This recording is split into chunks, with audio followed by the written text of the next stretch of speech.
बहुत ही प्यारी घटना मुझको स्मरण आती है, लोक कथाओं में है, किंवदंतियों में है, पर आज की परिस्थितियों के लिए वो कथा शायद बिल्कुल समीचीन है, सबसे ज़्यादा महत्वपूर्ण है। कथा जो है वो महाभारत के समय की है। महाभारत का अंत हुआ, युद्ध में पांडवों को विजय मिली। धर्मराज युधिष्ठिर राज्यपद पर आसीन होने वाले थे, तो उन्होंने भगवान से प्रार्थना करी कि भगवान बहुत दिन हो गए युद्ध करते करते, अब तो तपस्या करना चाहता हूँ। भगवान ने कहा कि युधिष्ठिर समय नहीं आया, कलयुग आने वाला है और ये आवश्यकता है समय की कि आप अभी राज्य पद पर आसीन होकर राज्य को स्थिर करो, क्योंकि कलयुग का प्रवेश किसी भी क्षण हो सकता है। तो पांचों पांडव बोले कि हम कैसे मान लें कलयुग आने वाला है। तो भगवान ने कहा कि एक काम करो, आप पांचों भाई 4 अलग अलग दिशाओं में जाओ। नकुल और सहदेव तो जुड़वा थे, तो वो एक दिशा में गए, बाकी के सभी भाई अलग अलग दिशा में गए।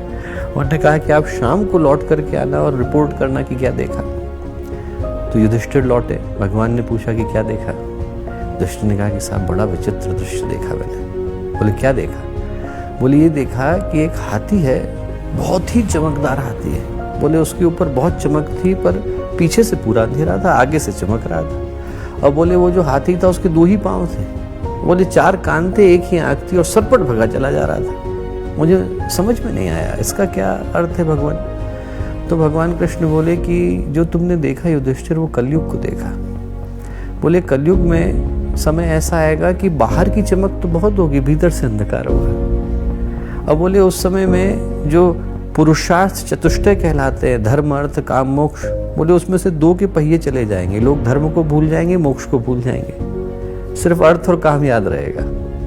और बोले उस समय में लोग सुने सुनाए पर भरोसा करेंगे, आंखों से देखने पर भरोसा नहीं करेंगे। इसलिए 4 चरकाने आंखें, जो किसी ने कह दिया आदमी मानने को तैयार है, वो ऐसे व्यक्ति आपने मान लिया। अपनी ओर से देखा नहीं, सिर्फ आदमी सुने सुनाए पर भरोसा कर रहा है। युधिष्ठिर की शंका का समाधान हुआ। भगवान ने भीम से पूछा आपने क्या देखा?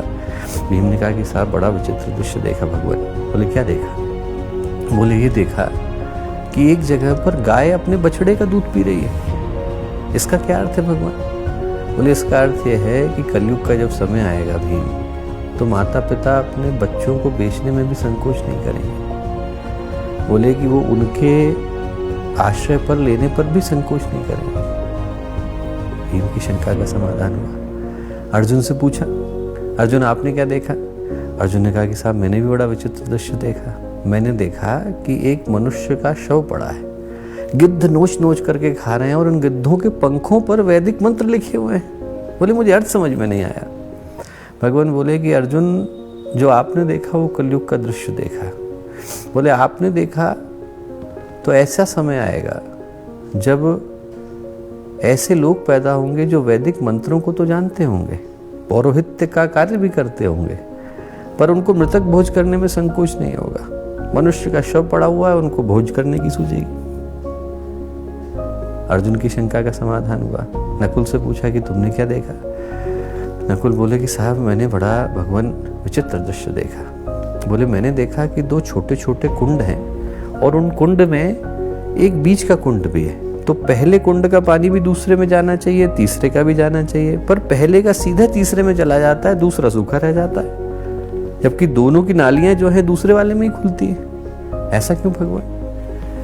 भगवान बोले कि तुमने जो देखा वो बड़ा कलयुग का मर्म का दृश्य देखा। बोले कलयुग में जब समय आएगा तो प्रशासन और कोषाध्यक्ष, बोले ये दोनों को मिलकर प्रजा को उनका वत्सल होना चाहिए, उनका पोषण करना चाहिए, प्रजा का पोषण करना चाहिए। पर प्रशासन और कोषाध्यक्ष आपस में पैसा बांट लेंगे, प्रजा को कुछ नहीं मिलेगा। सरकार भी टैक्स लगा देगी, बैंक भी टैक्स लगा देगा, व्यक्ति के पास बचेगा नहीं।